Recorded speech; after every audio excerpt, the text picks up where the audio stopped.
All right. Welcome to day two of week four.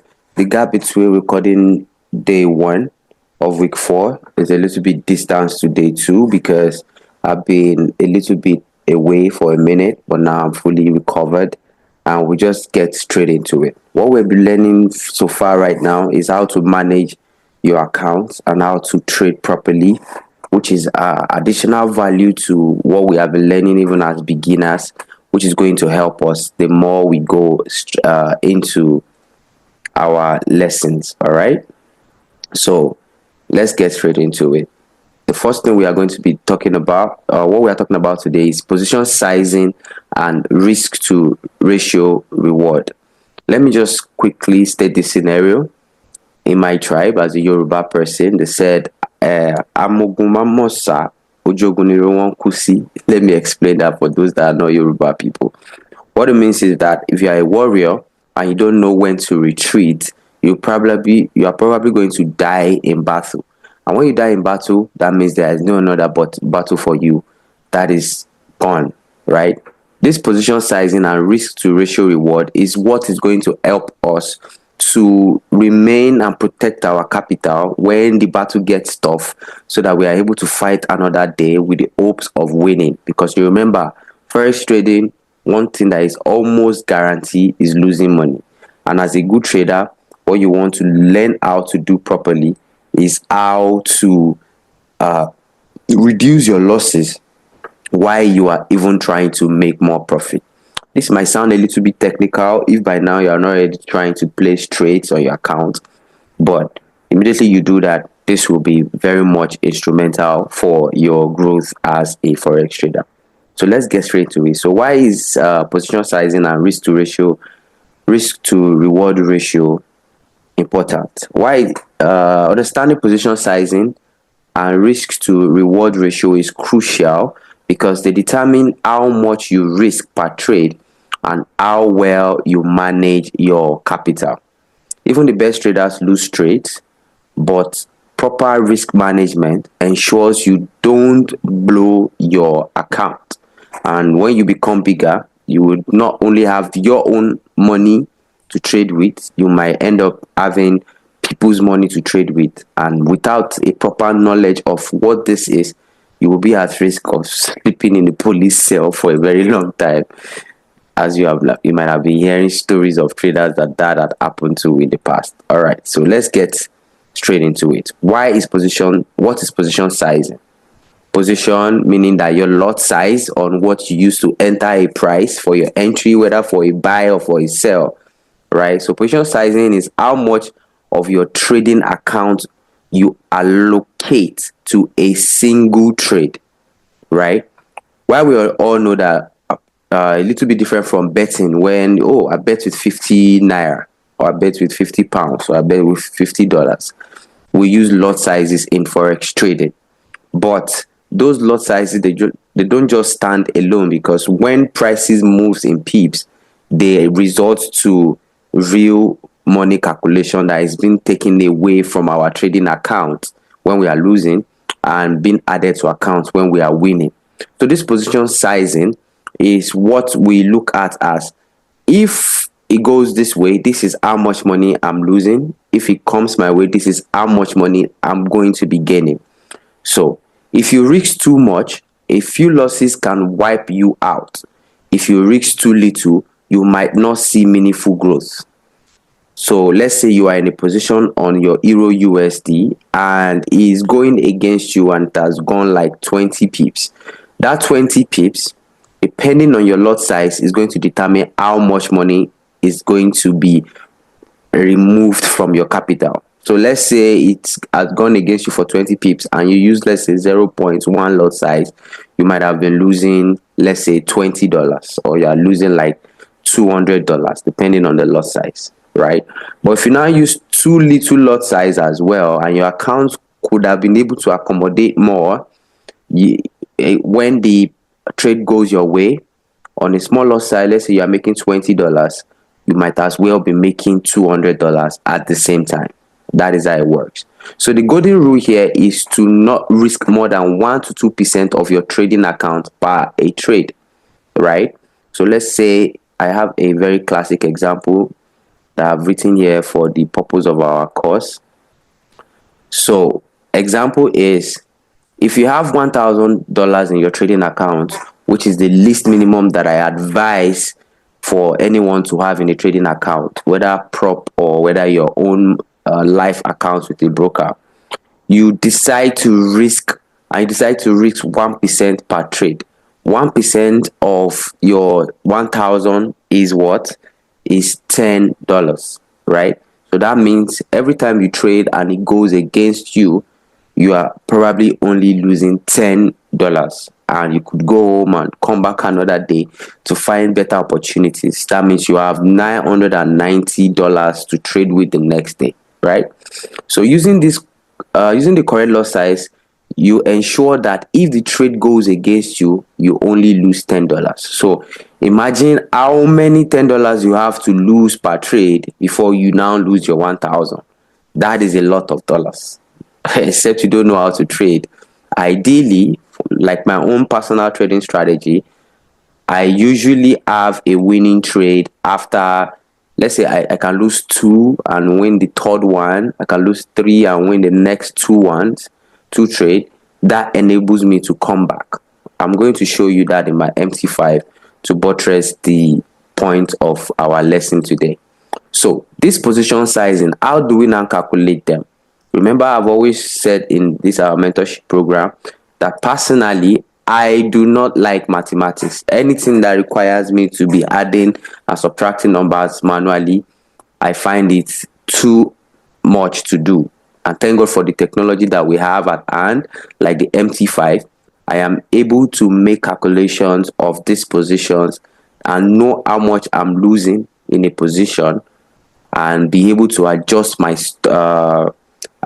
lot size to accommodate that.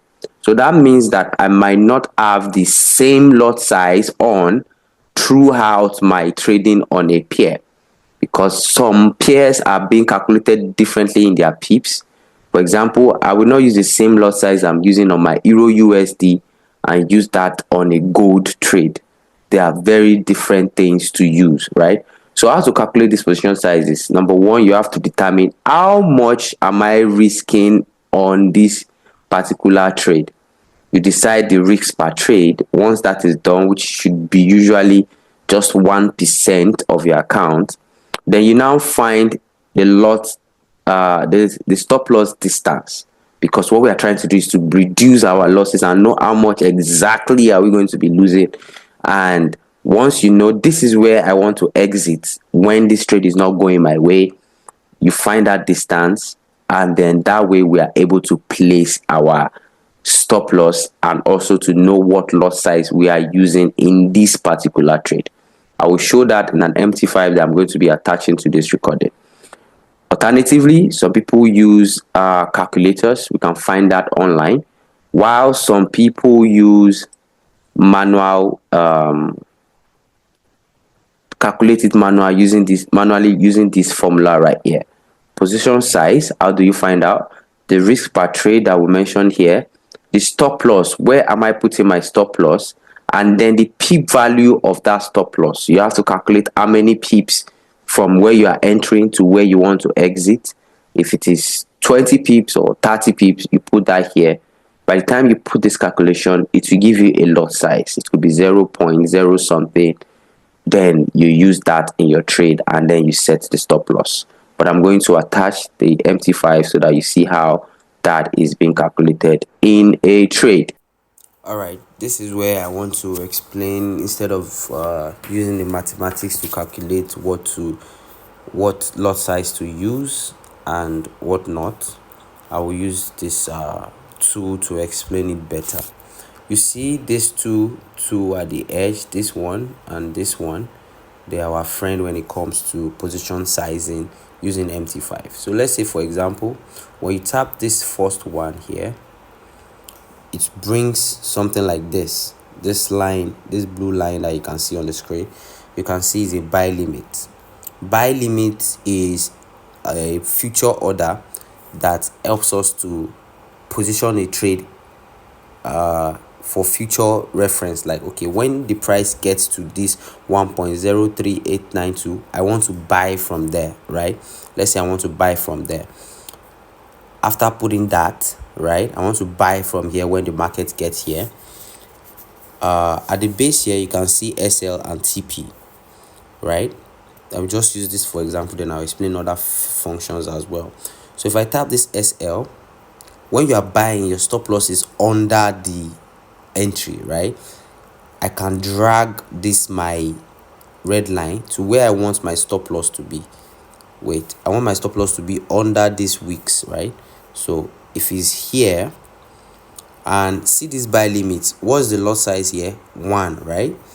And you can see my stop loss price is saying minus 222.00 US dollars, right?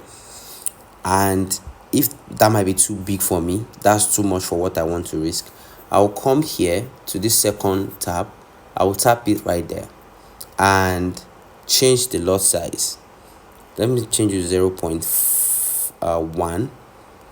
You see it has changed. How much am I now risking here? I'm risking $22. It's $22. If it's more than the 1% of my account, I can also still reduce it. Let's say the 1% in my account is just $10. Let's go to a lower peep. Let me use 0.01 as an example.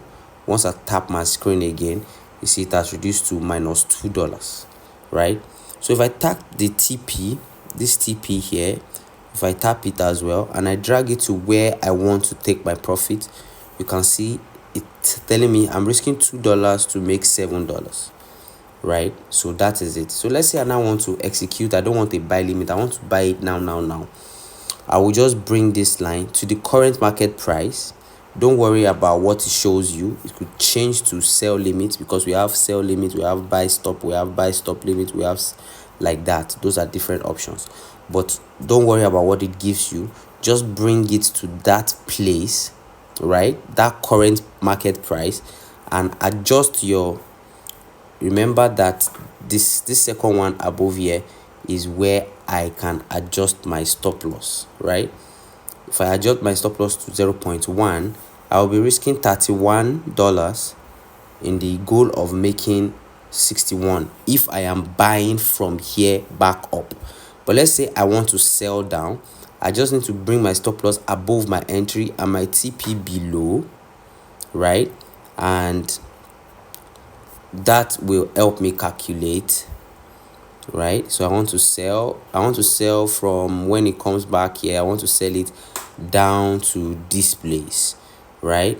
I'll put my stop loss above my entry, and I can adjust my stop loss, my lot size, by tapping here, right? If I use one lot size here is telling me that I'm risking $200 to make $800, meaning that if the market should come and take me out, I'll be losing 200. Then I want to know that, is that 200 just 1% of my account? If it's too much than 1%, I can also reduce it again. I can use whatever lot size until I am comfortable with the losses that I'm seeing, and once that is done, I can execute from there. I hope this is helpful. Moving on, this lesson is going to be a short one because it's just something to add to our artillery of risk management. All right.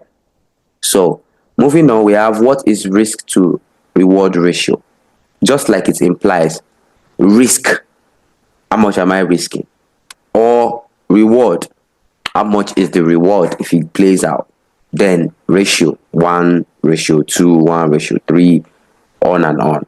All right. So the risk to reward ratio measures how much you stand to gain compared to how much you risk. All right. Simple as that. The golden rule is to aim for a minimum of 1 to 2, meaning that risking $1 to make $2. So let us explain that even a little bit further. Okay, so example, you risk 20 pips and aim to make 40 pips,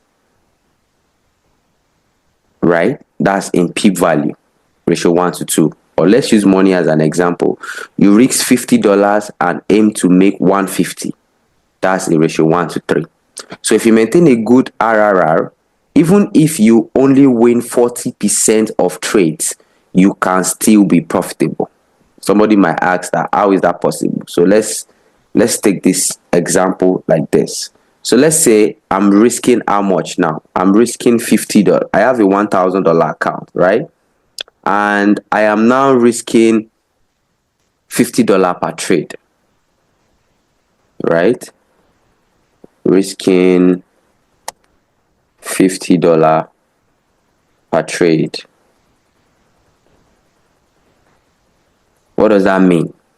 So if I'm risking $50 and I'm looking for a ratio 1 to 2, right? I'm looking for a ratio 1 to 2. That means I am looking to gain $100 reward, $100 per trade, right? So trade 1. On trade 1, I lost minus 50, right? I need to put trade 1. Trade 1, I lost 50. I lost $50, right? Trade 2, I still didn't get a win. I lost 50. How much am I now? Right? I lost 50 on trade 2 as well. Then trade 3, let's even say I still lost 50. Don't worry, we are going to make, I lost 50. I've lost $150. Trade 4, I won. It gave me 100, right? Plus 100. Trade 5, I won 100. Trade 6, I lost 50, right? Trade 7, we are going to 10. I made 100, right? Trade 8, I happen to what again? I made 100. Trade 9, I lost 150. On trade 10, I made 100. What had happened? How much have I lost? How much have I made? 1, 2, 3, 4, 5. I only won how many times? 5 times. Won 5 times. I made 500. Lost the same 5 times. How much have I lost in total? That's 250. My account is now where? My account is at $1,500. So what had happened? I had made money even though I lost some trade. Why? Because I have this risk to ratio reward. That is why you need one, right? So why position sizing and RRR matter together? Let's see a good scenario, just like what I've explained. Trader risk 10% per trade. This trader is very reckless. So he risks 10% per trade and he lost 3 times in a row. 30% of the account is gone. I remember in our drawdown lesson, we say 30% is already on a very red zone. We don't want to be down 30%. Being down 30% can be devastating. But let's see what the second trader did. On the second scenario, which is apply good risk management of risking just 1%, right? Trader risk 1% per trade, wins 4 out of 10. Since wins are 3 times losses, is using a 1 to 3 risk ratio reward, trader will still be profitable. That is it. Very simple as that. All right. That'll be all, but let me just put this in your mind so that you go home with this. Never risk more than 1 to 2% per trade. Always aim for a minimum of 1 to 2 risk to ratio reward at least. It could be more. You could see a position that is going to go a long way and it could be ratio 1 to 6, ratio 1 to 7. I've done a trade that gave me risk ratio 1 to 6 before, where I was risking only $50 and I was able to make 200. 1 to 6 is that 200. I'm only good with mathematics, guys, but you get the story. Use position sizing tools to calculate lot size accurately. This is where my MT5 comes in handy. Before, I will go to a website to try and put in the figures, but the market is not waiting for me. Before I come back, the market had gone past my entry before I could make my entry and all that stuff. My MT5 really does the magic for me here. So managing risk properly ensures long-term profitability. If you have the time, I would want you to put this into work. I will show you the MT5 of what I use for this. And then when you are looking to enter a buy or a sell, try to look for a ratio 1 to 2 or even a better risk to reward ratio. That will be all for now. I'll see you in the next one.